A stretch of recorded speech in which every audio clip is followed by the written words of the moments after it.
System Analysis, un autre regard.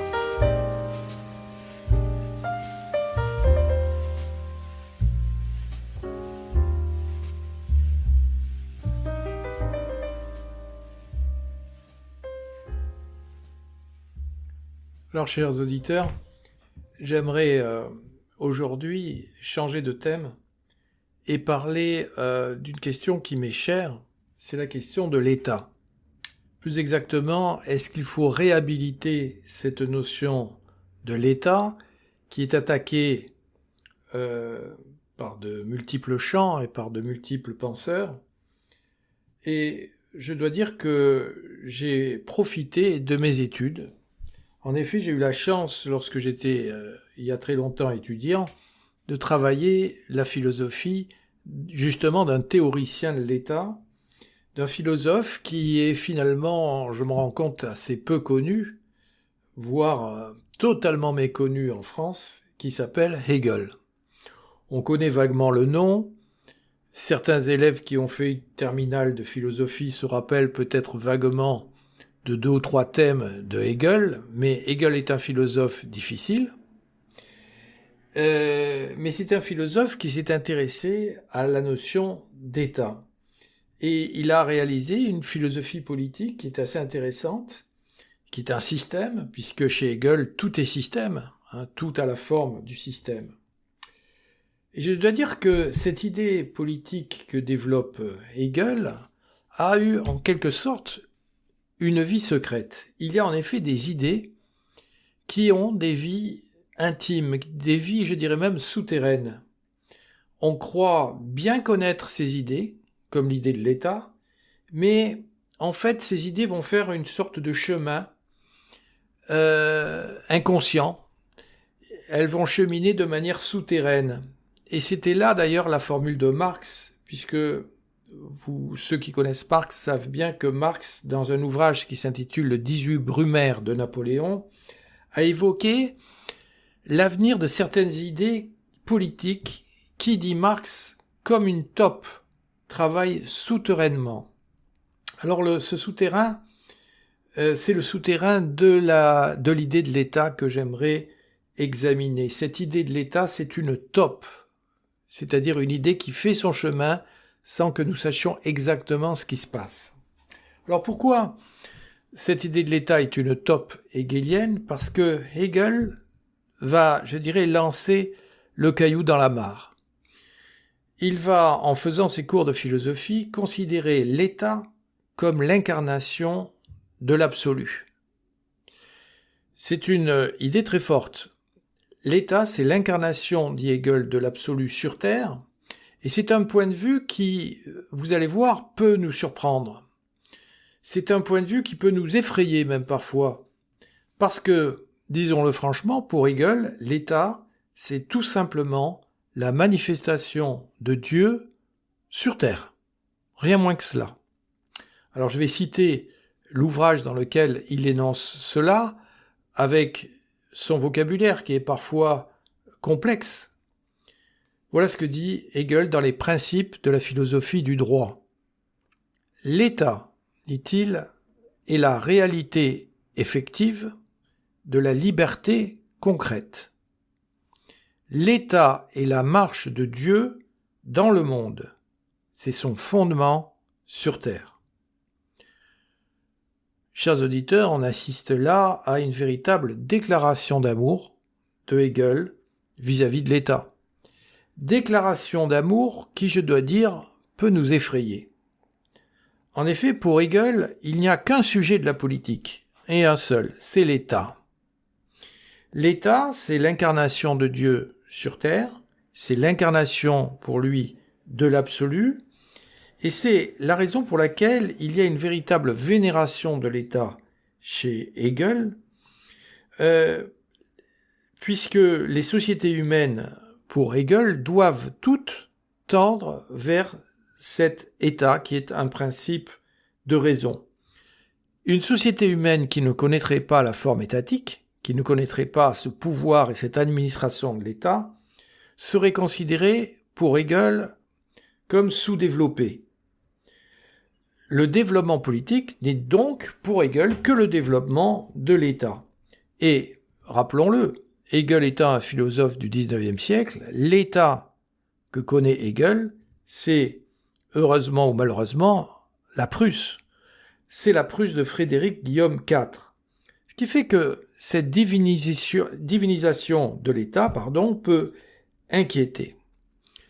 Pourquoi ? Parce que la Prusse de Frédéric Guillaume IV, ce n'est pas n'importe quel État. C'est un État autoritaire, un État qui veut supprimer la liberté de la presse, un État qui veut limiter la liberté d'expression, ce qui fait que cette divinisation de l'État va évidemment, vous vous en doutez, être critiquée, et notamment par les élèves de Hegel, ce qu'on appelle les hegéliens de gauche, ou l'hegélianisme de gauche, ces élèves de Hegel qui vont dire non seulement l'État n'est pas divin, mais l'État, on peut même aller jusqu'à s'en passer. Ce qui fait que Hegel a brillé dans le firmament politique, son étoile a brillé, mais je dirais que ses successeurs ont largement critiqué sa pensée de l'État et condamné cette notion d'État. Alors, c'est ça qui va m'intéresser aujourd'hui. Ce n'est pas simplement le panégyrique que fait Hegel de l'État, c'est plutôt la raison pour laquelle la politique a hérité d'une condamnation fondamentale de l'État, c'est-à-dire une condamnation de l'hegélianisme. Il y a en fait deux condamnations de l'État qui doivent intéresser les citoyens que nous sommes. La première vient de la gauche, comme je l'ai dit. Il s'agira de la condamnation de l'État réalisée par Karl Marx et Friedrich Engels. Et nous examinerons dans un deuxième temps la condamnation qui vient de la droite, c'est-à-dire une condamnation qui vient des libertariens américains. Examinons tout d'abord la critique classique de Marx, mais je dois dire qu'il est un peu oublié, puisque le communisme, je dirais des premières heures, est totalement oublié à l'heure actuelle. Même par les communistes eux-mêmes, enfin ceux qui se prétendent communistes. Examinons donc cette critique de Marx et d'Engels. Faut-il célébrer l'État pour eux ? Eh bien, pas du tout. L'État, je dirais, pour Marx et son compère Engels, n'est pas du tout la manifestation de Dieu dans l'histoire, mais c'est plutôt la manifestation, je dirais, de Satan. Pour quelle raison ? C'est que pour nos deux compères, Marx et Engels, le but de la politique, ce n'est pas de célébrer l'État, c'est de supprimer cette horrible lutte des classes qui a lieu dans l'histoire. Et la suppression de cette lutte des classes va occasionner, pour Marx et Engels, l'abolition simplement de l'État. Donc définissons l'État avec Marx et Engels. Ce n'est plus du tout l'incarnation de l'absolu. L'État, c'est tout simplement la domination politique d'une classe par une autre. Voilà la définition véritablement marxiste de l'État. Un État, c'est un pouvoir, et le pouvoir, c'est le pouvoir de ceux qui dominent.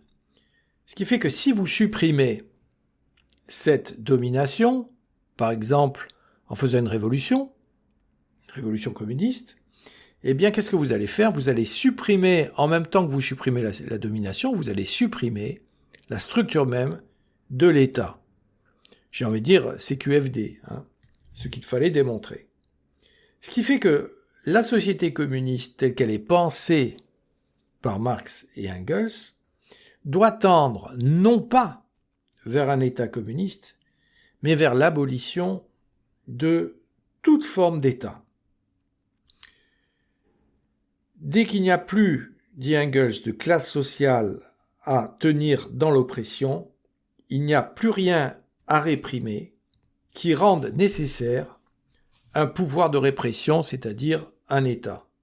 Voilà un extrait de l'Anti-Düring de Engels, et on voit dans la phrase de Engels que l'État n'est pas vu comme un pouvoir qui protège les citoyens, puisqu'on pourrait voir l'État ainsi, Mais l'État est envisagé comme une instance qui opprime, en quelque sorte, le peuple.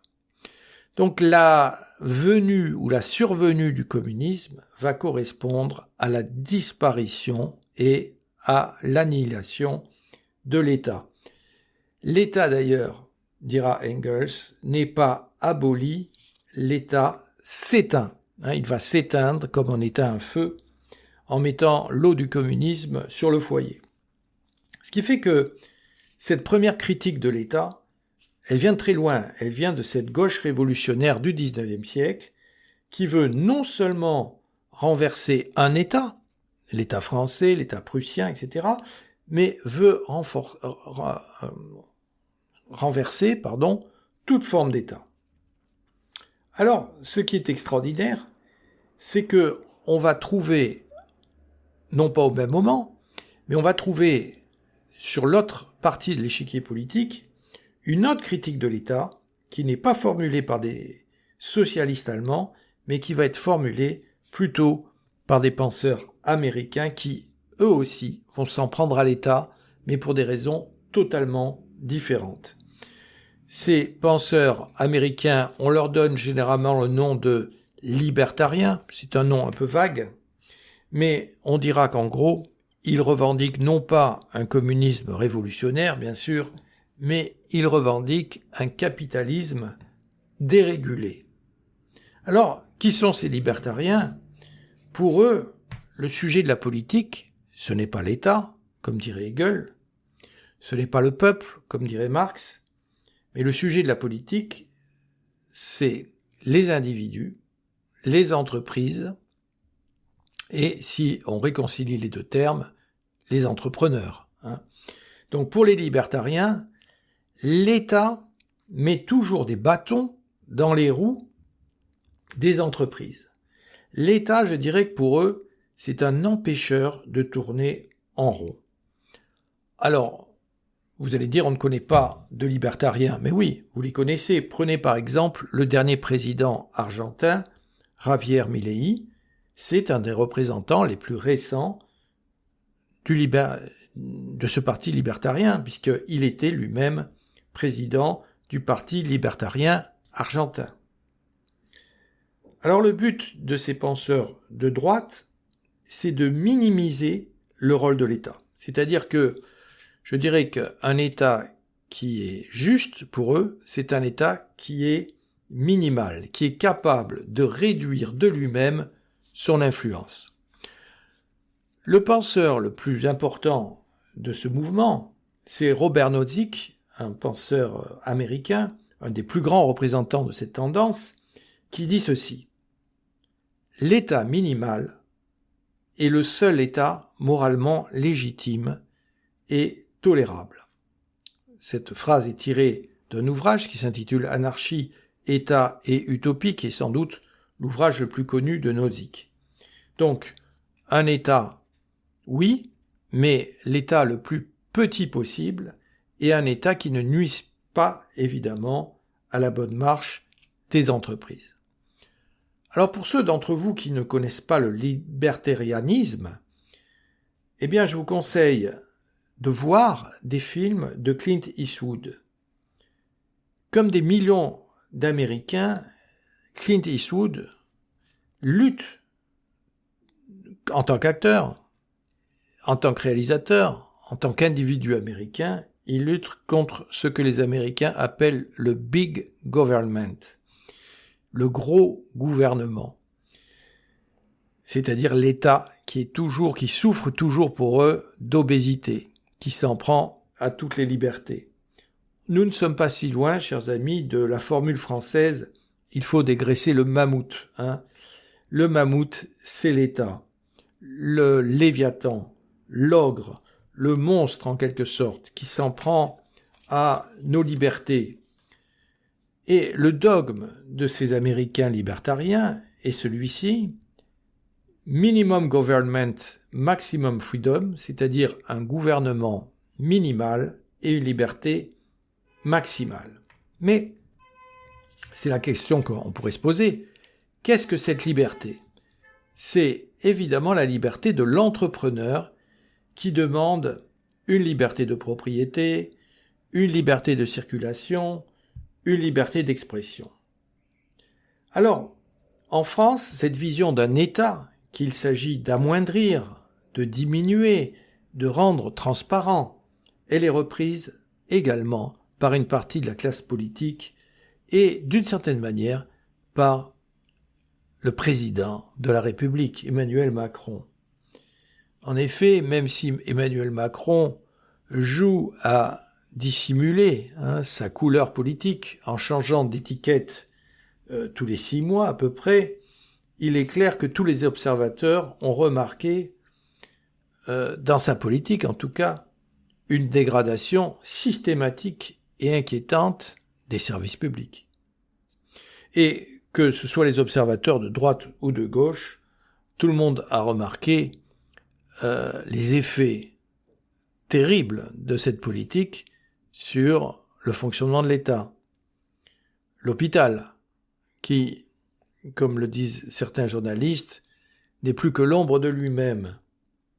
L'école de la République, qui s'enfonce et se dégrade toujours un peu plus chaque année. Des transports publics qui dysfonctionnent, comme dit Madame Agnès Verdier-Molinier. Ce qui fait qu'il y a, certes, en France, encore un État, bien sûr, il est toujours là, mais c'est un État qui délaisse progressivement ses fonctions régaliennes. Eh bien, ceci est un projet du président de la République. On sait notamment que lorsqu'il s'adresse à l'Union européenne, il demande 3 choses, 3 points. Premièrement, la réduction systématique des dépenses publiques. Deuxièmement, moins de fonctionnaires. Troisièmement, moins de dépenses sociales. On l'a compris, cette vision de l'État correspond à un amincissement, voire une disparition des services régaliens. Alors bien sûr, cette question de l'État sera au centre, sans doute, des prochaines élections européennes. S'agit-il, comme le veut Emmanuel Macron, de voter pour la souveraineté de l'Europe ? S'agit-il de doter, au contraire, les nations et les États d'une nouvelle souveraineté ? Ce qui est sûr, c'est que l'État est, à l'heure actuelle, le mal-aimé et qu'il faudra sans doute une théorie de l'État qui réconcilie la notion de pouvoir et celle d'intérêt général. Ce qui n'a pas toujours été le cas. En effet, beaucoup de théoriciens, on l'a vu, se méfient de l'État comme de la peste,